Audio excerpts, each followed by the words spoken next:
নমস্কাৰ ছাত্ৰ ছাত্ৰীসকল ই কক্সাৰ ক্লাছলৈ মই পল্লৱীয়ে তোমালোক সকলোকে স্বাগতম জনাইছো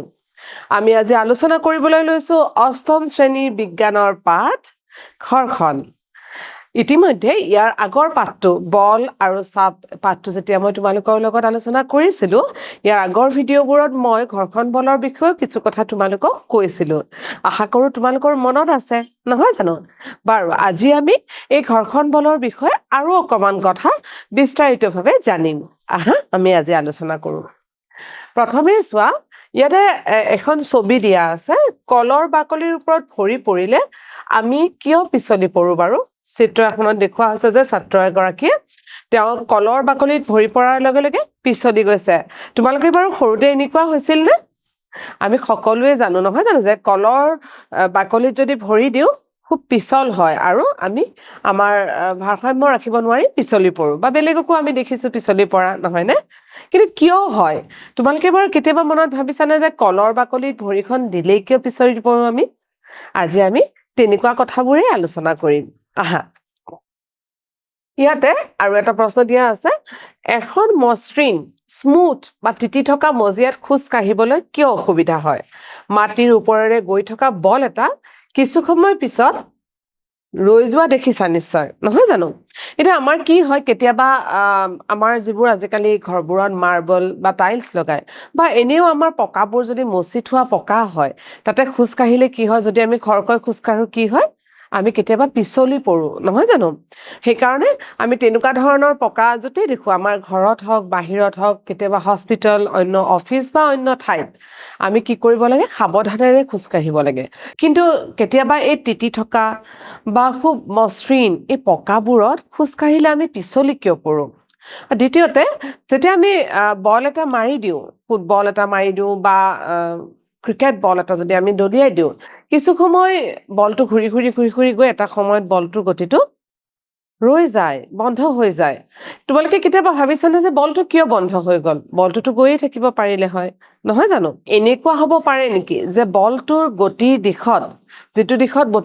বলটো গৈ আছিলে তাৰ ঠিক বিপৰীত দিশত হয়তো এনেকুৱা বল এটাও প্ৰয়োগ হৈছে যাৰ কাৰণে বলটোৰ গতিত বাধা পৰিছে আৰু বলটো ৰৈ দিছে নিশ্চয় তেনেকুৱাও হ'ব পাৰে নহয় জানো ঠিক আছে বাৰু এইবোৰ কথাই আজি আমি আলোচনা কৰিম আমাৰ এই পাঠ ঘৰখনত আহা ইয়াতে আৰু এটা ক্ৰিয়াকলাপ দিয়া হৈছে ক্ৰিয়াকলাপটো কেনেকুৱা এখন সমতল পৃষ্ঠ আছে ইয়াতে এখন বহি দেখুওৱা হৈছে আৰু বহিখন কি কৰা হৈছে হাতেৰে ঠেলা মাৰি দিয়া হৈছে যেতিয়া বহিখন হাতেৰে ঠেলা মাৰি দিয়া হয় তেতিয়া কি হয় যে বহিখন কিছু অংশ এই বল প্ৰয়োগ কৰাৰ বাবে বহিখন কিছু অংশ আঁতৰি গৈছে বহিখনে কিছু ঠাই পাৰ হৈ গৈছে কিন্তু এটা সময়ত গৈ গতিটো আকৌ বন্ধ হৈ পেলাই ৰৈ গৈছে এই দ্বিতীয়খন ছবিটো একেই দেখুৱাইছে কিন্তু ইয়াতে বিপৰীত দিশৰ পৰা বহিখনত বলটো প্ৰয়োগ কৰা হৈছে ঘৰখন বলে টেবুল আৰু কিতাপৰ পৃষ্ঠৰ মাজৰ আপেক্ষিক গতিক বাধা দিয়ে এইটো এটা কথা আমি জানিব লাগিব যেতিয়া কিতাপখনত হাতেৰে ঠেলি দিয়া হ'ল অৰ্থাৎ বল প্ৰয়োগ কৰা হ'ল তেনেহলে কি হ'ল কিতাপখনে এটা গতি পালে আৰু এটা বল এটা পালে নহয় জানো ঘৰখন বলে আকৌ কি কৰে টেবুল আৰু কিতাপৰ পৃষ্ঠৰ মাজৰ আপেক্ষিক গতিক বাধা দিয়ে এতিয়া এই কিতাপখন এই টেবুলখনৰ পৃষ্ঠত কি হৈছে খহনি খাই গৈছে খহনি খাই যেতিয়া আগবাঢ়ি যাবলৈ ওলাইছিল তেতিয়া ঘৰখন বলে কি কৰিলে টেবুল আৰু কিতাপৰ পৃষ্ঠৰ মাজৰ যি গতি আছিলে আপেক্ষিক গতি আছিলে সেই গতিটোক কি কৰিলে বাধা দিলে আৰু এটা চাইছো যদি বল বাওঁফাললৈ প্ৰয়োগ কৰা হয় তেন্তে ঘৰখন বলে কি কৰিব তাৰ বিপৰীত দিশ অৰ্থাৎ সোঁফাললৈ ক্ৰিয়া কৰিব আৰু যদি সোঁফাললৈ বল প্ৰয়োগ কৰা হয় তেনেহলে ঘৰখন বলে কোনপিনে ক্ৰিয়া কৰিব বাওঁফাললৈ ক্ৰিয়া কৰিব অৰ্থাৎ আমি এনেকৈ ক'ব পাৰো যে যিটো ফালে আমি বল প্ৰয়োগ কৰো ঘৰখন বলে তাৰ সদায় বিপৰীত দিশত ক্ৰিয়া কৰে দুয়োটা ক্ষেত্ৰতে ঘৰখনে কিতাপখনৰ গতিক কিন্তু বাধা দিছে মানে আমি যদি কিতাপখন চাওঁ এইখন কিতাপ আমি দেখিছো যে এইফালৰ পৰা এই পিনলৈ বল প্ৰয়োগ কৰা হৈছে তেনেহলে ঘৰখন বলে কোনপিনে প্ৰয়োগ কৰিব কিতাপখন যিটো দিশত গৈছে তাৰ বিপৰীত দিশৰ পৰা বল প্ৰয়োগ কৰিছে আকৌ এইখন কিতাপৰ শেষত আমি দেখিছো যে কিতাপখনত এই পিনলৈ বল প্ৰয়োগ কৰা হৈছে গতিকে ঘৰখন বলটো কোনপিনে যাব ঘৰখন বলটো এই পিনেহে গুচি যাব আশা কৰো তোমালোকে নিশ্চয় বুজি পাইছা নহয় জানো আগবাঢ়িছো পিছৰটোলে ঘৰ্ষণ বল সদায় প্ৰয়োগ কৰা বলক বাধা দিয়ে এইটো মনত ৰাখিবা ঘৰ্ষণ বলে কি কৰে সদায় প্ৰয়োগ কৰা বলক বাধা দিয়ে মানে যেটো দিশত বলটো প্ৰয়োগ হয় ঘৰ্ষণে সদায় তাৰ বিপৰীত দিশত কাম কৰে অৰ্থাৎ প্ৰয়োগ হোৱা বলটোক কি কৰি দিয়ে বাধা দিয়ে যাৰ ফলত আমাৰ বলটো মাৰি দিলেও আমি বল প্ৰয়োগ কৰি এটা বল যদি কিক কৰি দিও মানে বল এটা যদি আমি মাৰি দিও লাঠিয়াই দিও বা গোৰ মাৰি দিও তেনেহলে কি হয় কিছু দূৰ গৈ ৰৈ যায় কাৰণ ঘৰ্ষণ বল থাকে আৰু ঘৰ্ষণ বলে কি কৰে বিপৰীত দিশৰ পৰা ক্ৰিয়া কৰে ঘৰ্ষণ বলে টেবুল আৰু কিতাপৰ পৃষ্ঠাৰ মাজত ক্ৰিয়া কৰিছে আগবাঢ়িছো আমি পিছৰটোলে ঘৰ্ষণ বল কি সংস্পৰ্শত থকা দুটা পৃষ্ঠৰ মাজত আপেক্ষিক গতি বিৰোধিতা কৰা বাহ্যিক বল অৰ্থাৎ এই দুখন যদি পৃষ্ঠা চাও এইটো এটা বস্তু আৰু এখন পৃষ্ঠা এই দুটা বস্তুৰ সংস্পৰ্শত যি দুখন পৃষ্ঠ আছে পৃষ্ঠ দুখনৰ মাজত যেটো আপেক্ষিক গতি আছে সেই গতিটো কি কৰে বিৰোধিতা কৰা বলটোৱে হৈছে ঘৰ্ষণ বল দুটা বস্তুৰ সংস্পৰ্শত পৃষ্ঠৰ ঘৰ্ষণে ক্ৰিয়া কৰে ইতিমধ্যে আমি এই বিষয়ে আলোচনা কৰিলোৱে নহয় জানো এতিয়া ইয়াতে এটা ক্ৰিয়াকলাপ দিছে ঘৰ্ষণ বলক প্ৰভাৱিত কৰা কাৰকসমূহ কি কি কাৰকে ঘৰ্ষণ বলক প্ৰভাৱিত কৰে এটা ক্ৰিয়াকলাপ আছে আমি চাই লওঁ নহয় জানো ইটা এডোখৰ তাৰ এডালেৰে মেৰিয়াই লোৱা হল এতিয়া স্প্ৰিং টুলাৰ সহায়ত ইটা দুখৰ টনা হৈছে ইয়াতে ইটা এডোখৰ তাৰেৰে মেৰিয়াই লৈ এইডাল হল স্প্ৰিং টুলা এই স্প্ৰিং টুলাৰ সহায়ত এই ইটা দুখৰ কি হৈছে আমি সোয়া হৈছে তাৰ ওজনটো সোয়া হৈছে এই একেটা ক্ৰিয়াকলাপকে আমি কি কৰিছো এইবাৰ কি কৰিছো ইটা দুখৰ পলিথিনেৰে মেৰিয়াইছো পলিথিনেৰে মেৰিয়াই কাৰ্যটো আকৌ কৰিছো স্প্ৰিং টুলাৰে আকৌ চাইছো আমি আকৌ ইটা দুখৰ কি কৰিছো মৰাপাতৰ বেগৰ টুকুৰা এটাৰে মেৰিয়াই স্প্ৰিং টুলাৰ সহায়ত টনা হৈছে এতিয়া এই ক্ৰিয়াকলাপটোত আমি জানিব লগা কথাটো হল যে স্প্ৰিং টুলানো কি আমি আলোচনা কৰো স্প্ৰিং টুলা হৈছে বস্তুৰ ওপৰত ক্ৰিয়া কৰা বলৰ মান জোখা সজুলি এইটো হল আমাৰ স্প্ৰিং টুলা এইটো ইয়াত এডাল কুণ্ডলীকৃত স্প্ৰিং থাকে এই অংশটোত এডাল স্প্ৰিং থাকে বল প্ৰয়োগ কৰিলে ই প্ৰসাৰিত হয় আৰু ক্ৰমাঙ্কিত স্কেলৰ ওপৰেৰে অহা যোৱা কৰিব পৰা এডাল সূচকৰ সহায়ত এই স্প্ৰিং টুলাৰ প্ৰসাৰণটো জোখা হয় এতিয়া আহিছো স্কেলৰ নিৰ্দেশৰ সূচকৰ মানে বলৰ মান বুজায় অৰ্থাৎ স্প্ৰিং টুলাৰত আমি দেখিছো এয়া কিছু সংখ্যক স্কেল দেখা যায় নহয় জানো যেতিয়া ইয়াতে এটা ভৰ এটা ওজন দিয়া হয় তেতিয়া স্প্ৰিং টুলাৰে যেতিয়া টানি ধৰা হয় এই স্কেলডাল যিমান দূৰ আঁতৰি যাব সেইমতে আমি বস্তুটো ওজনটো নিৰ্ধাৰণ কৰিব পাৰো বা সেই বলটো কিমান বল প্ৰয়োগ হৈছে আসলতে কিমান বল প্ৰয়োগ হৈছে স্প্ৰিং টুলাৰ সহায়ত আমি নিৰ্ধাৰণ কৰিব পাৰো আগবাঢ়িছো আমি এই কাৰ্যৰ পৰা আমি এই সিদ্ধান্তত উপনীত হ'ব পাৰো যে ঘৰ্ষণ বল সংস্পৰ্শত থকা পৃষ্ঠৰ প্ৰকৃতিৰ ওপৰত নিৰ্ভৰ কৰে গতিকে দুখন পৃষ্ঠ যে সংস্পৰ্শত থাকে ইখনৰ সংস্পৰ্শত ইখন থাকে ঘৰ্ষণ বলটো কিন্তু সেই পৃষ্ঠৰ প্ৰকৃতিৰ ওপৰত নিৰ্ভৰ কৰে ক্ৰিয়াকলাপটোৰ পৰা দেখা যায় যে দ্বিতীয় ক্ষেত্ৰত কম ঘৰ্ষণ বল পোৱা যায় কাৰণ মেৰিয়াই লোৱা পলিথিনে পৃষ্ঠভাগ মসৃণ কৰে অৰ্থাৎ যেতিয়া পৃষ্ঠভাগ মসৃণ হ'ব ঘৰ্ষণ বলৰ মানটো কেনেকুৱা হৈ যাব ঘৰ্ষণ বলৰ মানটো কমি যাব আৰু পৃষ্ঠভাগ যিমানে খহটা হ'ব ঘৰ্ষণ বলৰ মানটো কি হ'ব বেছি হ'ব কাৰণ খহটা পৃষ্ঠত কি হয় ঘৰ্ষণ বলটো বেছিকৈ প্ৰয়োগ হয় এতিয়া ক্ৰিয়াকলাপ এটা দেখাইছে ইয়াতে অকমান মন কৰা দুখন চিত্ৰ দেখুৱা হৈছে প্ৰথম চিত্ৰখনত দুগৰাকী ছাত্ৰই এটা সৰু ক্ৰিয়াকলাপ কৰিছে এটা বেটাৰী আৰু এখন হেলনীয়া পৃষ্ঠৰ মাজেৰে এই টেবুলখনত বেটাৰীটো তেওঁলোকে বুৱাই দিছে মানে বেটাৰীটো এৰি দিছে এটা কি হ'ব বেটাৰীটো এইখিনিৰে গৈ এইখিনিত পাইছে বেটাৰীটো পাইছে এইটো ঠাইত দ্বিতীয়খনত কি হৈছে চোৱা একে ধৰণে দুজন ছাত্ৰই ইয়াতো হেলনীয়া পৃষ্ঠৰে বেটাৰীটো পেলাই দিছে কিন্তু ইয়াতে কি কৰিছে তেওঁলোকে এখন কাপোৰ পাৰি দিছে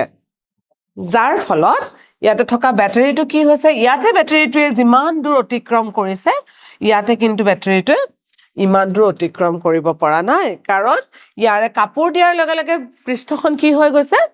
মসৃণতা কমি গৈছে খহটা হৈ গৈছে নহয় জানো গতিকে বেটাৰীটোৱে বেছি দূৰ অতিক্ৰম কৰিব পৰা নাই পেন্সিল বেটাৰীটোৱে বিভিন্ন পৃষ্ঠত ভিন্ন দূৰত্ব অতিক্ৰম কৰিছে ইয়াতে চিত্ৰটোত আমি দেখা পাইছো ইয়াৰ পৰা আমি কি পালো যে আমি এই সিদ্ধান্তত উপনীত হ'ব পাৰো যে ঘৰখন নিৰ্ভৰ কৰে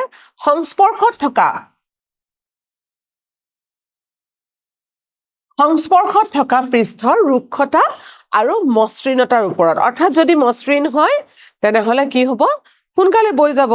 কিন্তু যদি অকমান পৃষ্ঠখন ৰুক্ষ হয় তেনেহলে বেছি দূৰ অতিক্ৰম কৰিব নোৱাৰিব মসৃণ পৃষ্ঠৰ ৰুক্ষ পৃষ্ঠতকৈ কম ঘৰ্ষণ প্ৰদান কৰে মসৃণ পৃষ্ঠত কি হয় ঘৰ্ষণটো কম হয় আৰু ৰুক্ষ পৃষ্ঠত কি হয় ঘৰ্ষণটো বেছি হয় ঘৰ্ষণ বলক প্ৰভাৱিত কৰা কাৰকসমূহ হ'ল আমি ইতিমধ্যে কিছু কাৰক পালোৱে পৃষ্ঠখনৰ প্ৰকৃতি ৰুক্ষতা বেছি হলে ঘৰ্ষণ বেছি হয় ওজন শৰীৰৰ ওজন বেছি হলেও ঘৰ্ষণ বেছি হয় মানে যেটো বল সাধাৰণ বল যেটো থাকে হেতুৰ কথা কোৱা হৈছে সংস্পৰ্শত থকা পৃষ্ঠভাগ এইটো এটা সংস্পৰ্শত থকা সংস্পৰ্শৰ পৃষ্ঠভাগ অধিক হলে ঘৰ্ষণো অধিক হ'ব পৃষ্ঠভাগ যিমান ডাঙৰ হ'ব বা বেছি হ'ব ঘৰ্ষণ বলৰ মানো কি হৈ যাব বেছি হৈ যাব আগবাঢ়িছো আমি পিছৰটোলে ঘৰ্ষণৰ কাৰণবোৰ আমি চাওঁ ঘৰ্ষণৰ কাৰণটো কি হ'ল সংস্পৰ্শত থকা পৃষ্ঠ দুখনৰ অসমতা এইটো আমি জানিব লাগে সংস্পৰ্শত থকা যি দুখন পৃষ্ঠ থাকে যদিও বা আমি মসৃণ বা সহতা যি হওক পৃষ্ঠ দুখন অসমতাৰ কাৰণে কিন্তু ঘৰ্ষণ বলৰ সৃষ্টি হয় ঘৰ্ষণৰ সৃষ্টি হয় আনকি অতি মিশ্ৰণ যেন লগা পৃষ্ঠটো যথেষ্ট সংখ্যক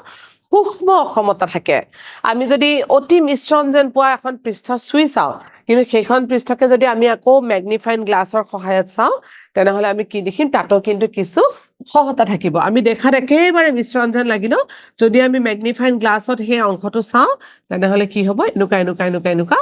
সহতা কিন্তু আমি দেখা পাম হয়তো আমি হাতেৰে মনিব নোৱাৰো কিন্তু তাতো কিছু সহতা থাকে গতিকে একেবাৰে মিশ্ৰণ কিন্তু হ'ব নোৱাৰে দুখন পৃষ্ঠ পৰস্পৰ সংস্পৰ্শত থাকিলে অসমতা বা খলাবমাবোৰ খাজে খাজে মিলি যায় আৰু পৃষ্ঠ দুখন খাপ খাই ধৰে এটা কি হয় দুখন পৃষ্ঠ যদি এখন পৃষ্ঠ এনেকুৱা হয় আৰু এখন পৃষ্ঠ আছে এইখনো যদি এনেকুৱা হয় তেতিয়া কি হয় এই পৃষ্ঠ দুখন যেতিয়া লগ লাগি যায় তেতিয়া কি হয় এই অসমতাবোৰ এনেকুৱা ধৰণে খাজে খাজে লাগি যায় অসমতাবোৰ খাজে খাজে লাগি যায় আৰু তেতিয়া কি হয় আমি যদি এখন পৃষ্ঠক ইখনৰ ওপৰেৰে গতি কৰাবলৈ চেষ্টা কৰো তেনেহলে পৃষ্ঠ দুখন খাপ খাই থকা অৱস্থাৰ পৰা মুক্ত কৰিবলৈ বল প্ৰয়োগ কৰিব লগা হয় এইটো এটা বৰ ডাঙৰ কথা সহতা পৃষ্ঠৰ খলাবমাবোৰ অসমতাৰ পৰিমাণ বেছি গতিকে সহতা পৃষ্ঠখনত ঘৰ্ষণ বলৰ মানটো কি হ'ব বেছি হ'ব কাৰণ আমি বল প্ৰয়োগ কৰিও পৃষ্ঠখন লৰাব নোৱাৰিম বা ইখনৰ পৰা ইখনলৈ আঁতৰাব নোৱাৰিম ফলত ঘৰ্ষণ বলৰ মানটো কি হ'ব হিমানে বেছি হৈ গৈ থাকিব এইটো তোমালোকে মন কৰিবা দুখন পৃষ্ঠত থকা অনিয়মৰ অন্ত সংলগ্নতাৰ বাবে ঘৰ্ষণৰ সৃষ্টি হয় পৃষ্ঠ দুটাক অধিক জোৰেৰে হেঁচা মাৰি ধৰিলে ঘৰ্ষণ বল বৃদ্ধি পাব গতিকে এতিয়া চোৱা যদি দুখন পৃষ্ঠ আমি যদি দেখা পাওঁ যে পৃষ্ঠ দুখন অকমান এনেকুৱা ধৰণৰ হৈ আছে গতিকে পৃষ্ঠ দুখন কি হয় আঁতৰাবৰ কাৰণে আমাৰ সুবিধা হ'ব আৰু ঘৰ্ষণ বলৰ মানটো কমি যাব নহয় জানো সহজে বিচলি যাব কিন্তু যদি পৃষ্ঠ দুখন এনেকুৱা হৈ থাকে তাৰ খলাবমাবোৰ খাজে খাজে মিলি যায় যদি তাৰ খলাবমাবোৰ এনেকুৱা ধৰণে খাজে খাজে মিলি যায় তেতিয়া কি হ'ব এই পৃষ্ঠখন আঁতৰাবলৈ অসুবিধা হ'ব নে নাই গতিকে পৃষ্ঠখন আঁতৰাবলৈ আমি যিমান বল প্ৰয়োগ কৰিম সেই বলৰ বিপৰীত দিশে থকা ঘৰ্ষণ বলৰ মানো কি হৈ যাব বেছি হৈ যাব আশা কৰিছো তোমালোকে কথাটো নিশ্চয় বুজি পাইছা নহয় জানো ঠিক আছে বাৰু এতিয়া প্ৰিয় ছাত্ৰ ছাত্ৰীসকল আমাৰ আজি পাঠটো ইমানখিনিয়ে আছিলে আমি আজি পাঠত ঘৰ্ষণ বলৰ বিষয়ে কিছু কথা আলোচনা কৰিলো ঘৰ্ষণ বলনো কি ঘৰ্ষণ বলে কি ধৰণে গতিৰ বিপৰীত দিশে প্ৰয়োগ কৰিব পাৰি বা গতিৰ বিপৰীত দিশে ক্ৰিয়া কৰে এই বিষয়ে আমি কিছু কথা আলোচনা কৰিলো মই আশা কৰিম যে তোমালোকে নিশ্চয় বুজি পাইছা গতিকে এতিয়া আমি আজি আলোচনা কৰা কথাখিনিৰে আমি মূল্যায়নটো অকমান চাই লওঁ নহয় জানো ঠিক আছে ঘৰ্ষণ বলে সদায় প্ৰয়োগ কৰা বলক বাধা দিয়ে এই কথাটো সঁচা নে মিছা অকমান আমি আলোচনা কৰি চাওঁ আমি অলপ আগতে আলোচনা কৰিছিলো যে আমি এনেকুৱা এখন কিতাপ আছিলে আৰু কিতাপখন কি হৈছিলে আমি যেতিয়া এপিনৰ পৰা বল প্ৰয়োগ কৰি ঠেলি দিছিলো কিতাপখন অকমান তাৰ স্থানটো সলনি হৈছিলে আৰু কিতাপখন কিছু দূৰ আঁতৰলৈ গুচি গৈছিলে হয়নে গতিকে আমি এইফালৰ পৰা কি কৰিছিলো বল প্ৰয়োগ কৰিছিলো কিন্তু কি হৈছিলে কিছু দূৰ গৈ যে কিতাপখন ৰৈ গ'ল কিহৰ কাৰণে ৰৈ গ'ল কাৰণ এই কিতাপখন যিখন পৃষ্ঠত আছিলে সেই পৃষ্ঠ কিতাপৰ পৃষ্ঠ আৰু এই টেবুলখনত থকা বা যি ঠাইত আছিলে সমতল পৃষ্ঠৰ মাজত খহনি খাই পৃষ্ঠ দুটা পৃষ্ঠৰ মাজত খহনি খাইছিলে নহয় জানো আৰু এই পিনৰ পৰা যিটো বল আমি প্ৰয়োগ কৰিছিলো ঘৰ্ষণ বলে কি কৰে তাৰ বিপৰীত দিশৰ পৰা ঘৰ্ষণ বল ক্ৰিয়া কৰে আৰু যাৰ ফলত কি হৈছিলে এই পৃষ্ঠখন এই কিতাপখন কিছু দূৰ গৈ পেলাই ৰৈ দিছিলে গতিকে আমাক ইয়াতে যে সুধিছে ঘৰ্ষণ বলে সদায় প্ৰয়োগ কৰা বলক বাধা দিয়ে এই কথাটো সঁচা নে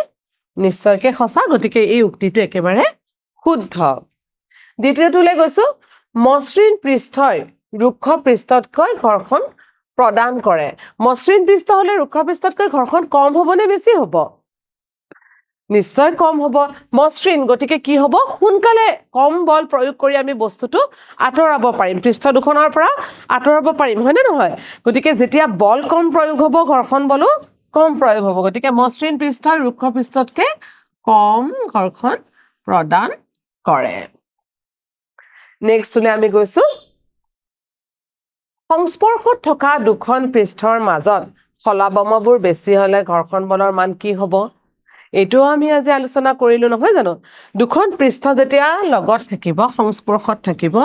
এইখন পৃষ্ঠ আৰু এইখন পৃষ্ঠ সংস্পৰ্শত আছে আমি কৈছো যে যদিও আমি দেখাত পৃষ্ঠবোৰ মসৃণ যেন লাগে কিন্তু আমি যদি খুব ওচৰৰ পৰা বা আমি ম্যাগনিফাইং গ্লাছ বা আমি যদি মাইক্ৰোস্কোপ বা এনেকুৱা ধৰণৰ ব্যৱস্থাৰ সহায়ত যদি আমি পৃষ্ঠ দুখন চাওঁ তেনেহলে আমি দেখা পাওঁ যে পৃষ্ঠ দুখন কি হয় এনেকুৱা আচলতে খাস কটা এনেকুৱা ধৰণৰ আমাৰ বিভিন্ন কলাবমা থাকে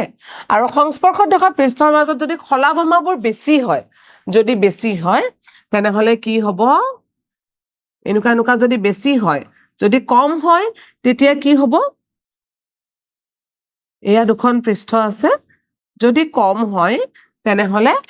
পৃষ্ঠ দুখন আঁতৰাবলৈ আমি বলটো কমকৈ প্ৰয়োগ কৰিব লাগিব আৰু যদি বল আমি কম প্ৰয়োগ কৰো তেনেহলে ঘৰ্ষণ বলো কম হ'ব কিন্তু যদি খলাবমাবোৰ বেছি হয় এইবোৰ কি হয় খাসকৈ লাগি থাকে তেতিয়া পৃষ্ঠ দুখন আঁতৰাবলৈ আমি বলটো কি কৰিব লাগিব বেছিকৈ প্ৰয়োগ কৰিব লাগিব আৰু যিমানে আমি বল বেছি প্ৰয়োগ কৰিম ঘৰ্ষণ বলে বলৰ বিপৰীত দিশে কাম কৰিব গতিকে ঘৰ্ষণ বলটো কি হৈ যাব বেছি হৈ যাব প্ৰিয় ছাত্ৰ ছাত্ৰীসকল আমাৰ আজিৰ পাঠটো ইমানখিনিয়ে আছিলে আশা কৰিছো তোমালোকে নিশ্চয় বুজি পাইছা তথাপিও মই অনুৰোধ জনাম যে আজিৰ ভিডিঅ'টোত আমি যিমানবোৰ কথা আলোচনা কৰিলো তোমালোকে কিতাপখনত আকৌ এবাৰ সুন্দৰকৈ পঢ়ি ল'বা আৰু দৰকাৰী কথাসমূহ টুকি ৰাখিবা আমি আহি আছো আৰু এটা নতুন ভিডিঅ'লৈ তেতিয়ালৈ নমস্কাৰ